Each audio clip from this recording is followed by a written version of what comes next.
Texas లో handyman cleaning plumbing services కోసం సంప్రదించండి. Insta service, experience same day same hour service. For more details visit instaservice.com. నమస్తే, నేను Keshav. Welcome to Suman TV.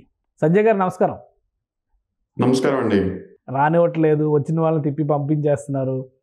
వెళ్ళేటువంటి అవకాశం ఉండకపోవచ్చు ఇక మీదట.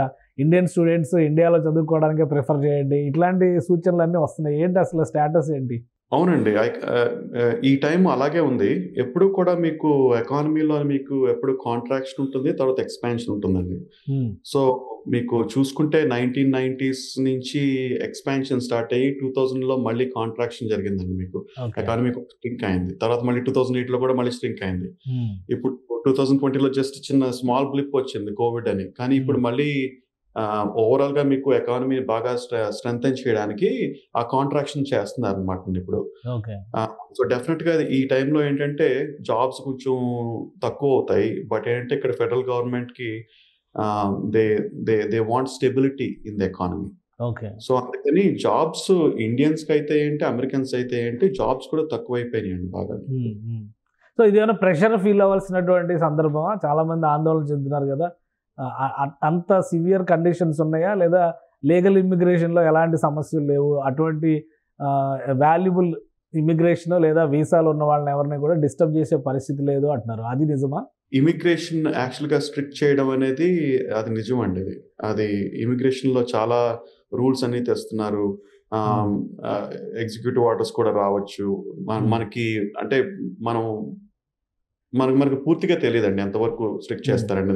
లేటెస్ట్ గా ఎప్పుడైతే ఇమిగ్రేషన్ లా చేంజ్ చేశారో ఈ ఇయర్, మీకు ఫీజులు పెంచడం కానీ, లేకపోతే only brightest and greatest people మాత్రమే ఇక్కడ ఉండాలి అన్నంత ఒక థీమ్ తెస్తున్నారు అనమాట ఈ కొత్త గవర్నమెంట్. సో ఆబ్వియస్ గా యాజ్ అన్ ఇమిగ్రెంట్ మనకి ఎప్పుడు ఛాన్సెస్ ఉంటాయంటే సూపర్ హార్డ్ వర్క్ చేయాలి, ఏ టెక్నాలజీ అయినా నేర్చుకునేటట్టు ఉండాలి, మనం విపరీతమైన అడాప్టబిలిటీ ఉండాలండి మనకి. ఈవెన్ ఇప్పుడు ఇండియాలో కూడా మీకు ఇప్పుడు ఆ ఎకానమీ అక్కడ స్ట్రిక్ట్ అయిందంటే ఇక్కడ కూడా దాని మీద కొంచెం మీకు ఎఫెక్ట్ ఉంటుంది కదండి. సో ఇండియాలో ఉన్న యంగ్ జనరేషన్ కూడా నేను ఇచ్చేది ఏంటంటే మెసేజ్, మీరు కొత్త టెక్నాలజీ నేర్చుకోవాలి. ఏఐ వచ్చి మన జాబ్స్ తీసేసుకుంటుంది అనుకుంటా ఏఐ నేర్చుకుందాం. ఏఐని చేసేవాళ్ళు కూడా జనాలు ఉండాలి కదండి ఫ్యూచర్ లో.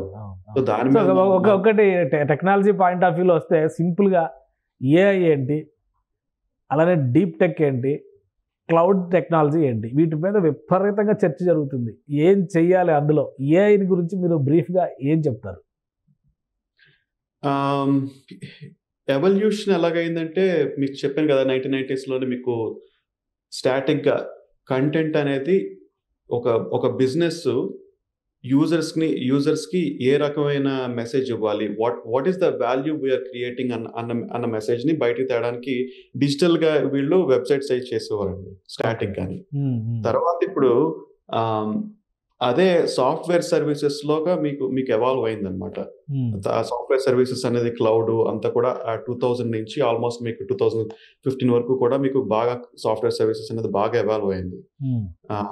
ఏదన్నా సాఫ్ట్వేర్ యాజ్ ఎ సర్వీస్ అని క్లౌడ్ వచ్చి ఇంకా ఫాస్ట్ గా మీకు ట్రాన్స్ఫార్మ్ చేసినాయి బిజినెసెస్ అన్ని కూడా. ఫోకస్ అంతా దాని మీద డిజిటల్ టెక్నాలజీ. ఇప్పుడు ఏఐ ప్లస్ క్లౌడ్ అంటే డేటా సైన్స్ కింద చూడొచ్చా? క్లౌడ్ అంటే డేటా సైన్స్, డేటా టెక్నాలజీ కింద చూడొచ్చా? క్లౌడ్ అనేది it's just a transformation in the technology I would say అండి. ఎందుకంటే మీకు ఇదివరకు కూడా మీకు ప్రైవేట్ గా ఎవరికి వాళ్ళు డేటా సెంటర్లు అన్ని మేనేజ్ చేసేవారు. ఫర్ ఎగ్జాంపుల్ మనం ఫేస్బుక్ తీసుకుందామండి. ఫేస్బుక్ కి ఫస్ట్ లో స్టార్ట్ అయినప్పుడు ఒక 3 రీజియన్స్ ఉండేవండి, 3 to 4 రీజియన్స్ ఉండేవి. సో వాళ్ళకి టెక్నాలజీ ప్రాబ్లమ్స్ ఎలా ఉండేవంటే, so and so user San Francisco నుంచి లాగిన్ అవుతాడు, వాళ్ళ ప్రొఫైల్ ఎవరన్నా లైక్ కొడితే న్యూయార్క్ వాళ్ళకి తెలియాలి. సో ఆ డేటా ఇక్కడి నుంచి ఇక్కడికి ఎలా తీసుకుని రావాలి, ఇక్కడి నుంచి ఎలాగా వాళ్ళకి అంత ఫాస్ట్ గా తీసుకెళ్ళాలి, అదంతా ఓన్లీ బిగ్ కంపెనీస్ మాత్రమే సాల్వ్ చేయగలిగేవి. చిన్న కంపెనీస్ ఎప్పుడు కూడా నేను ఒక వెబ్సైట్ చేశాను అనుకోండి, హైదరాబాద్ లొకేషన్ లోనే పెడతాను, బట్ నాకు యుఎస్ లో పెట్టాలంటే మీకు you have to have so much money and investment in all of that. Cloud ఏమైందంటే you can easily go global.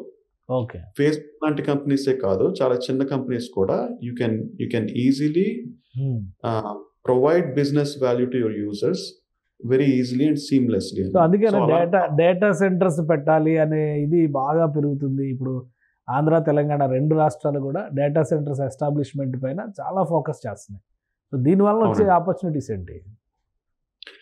ఇప్పుడు ప్రస్తుతానికి ఏఐ రావడం వల్ల మీకు చెప్పాను కదా, మీకు క్లౌడ్లో మీకు ఎలా ట్రాన్స్ఫార్మ్ అయింది. మీకు చిన్న బిజినెస్ కూడా they are able to create websites కదా అండి.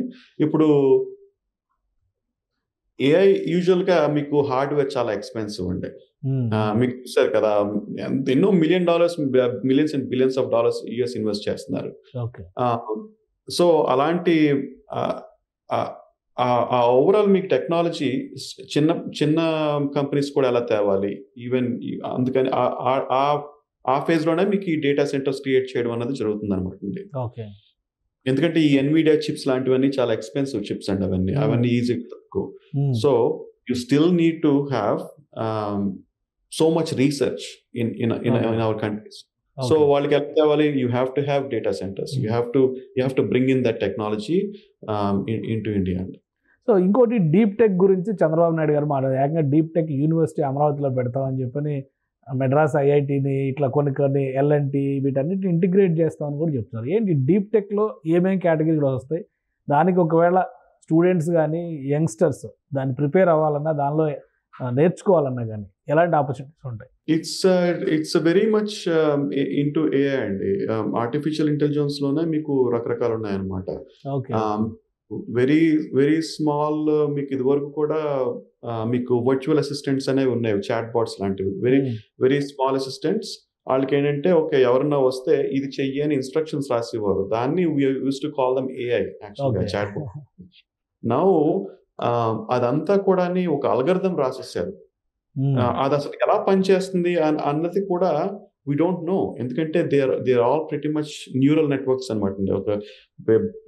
you're basically creating an emulation for the brain అంట అనమాట. అంటే మీకు బ్రెయిన్ లో న్యూరాన్స్ ఎలా వర్క్ అవుతాయో అలాగే ఒక మోడల్ చేసాం. So it's all mathematical and statistical based and completely I would say mathematical and probability theory అన్నీ ఉంటాయి అనమాట. సో ఈ మోడల్ వచ్చేసి అదొక బ్లాక్ బాక్స్ తీసుకున్నాం అనుకోండి. The way it evolves, even our human brain when you are born, right? మనం పుట్టిన తర్వాత మనకి ఎలా తెలుస్తుంది మనం టెక్నాలజీ అంతా, మనం అందరూ చెప్తా ఉంటారు, మెసేజ్లు అన్నీ ఇస్తూ ఉంటారు. సో మనం నేర్చుకుంటాం. సో ఇట్స్ అబౌట్ డేటా అనమాట. ఆ డేటా ఎప్పుడైతే మనం ఫీడ్ చేసామో ఆ మోడల్ అలా ఎవాల్వ్ అవుతుంది. బేసిక్గా మనం మోడల్లో చేంజెస్ కూడా చేయొచ్చు. So there is going to be more investment in deep learning and deep AI. Right. Thank you, Sanjay garu, మీ అభిప్రాయాలను పంచుకున్నందుకు. ఇది స్పెషల్ డిస్కషన్. Keep watching.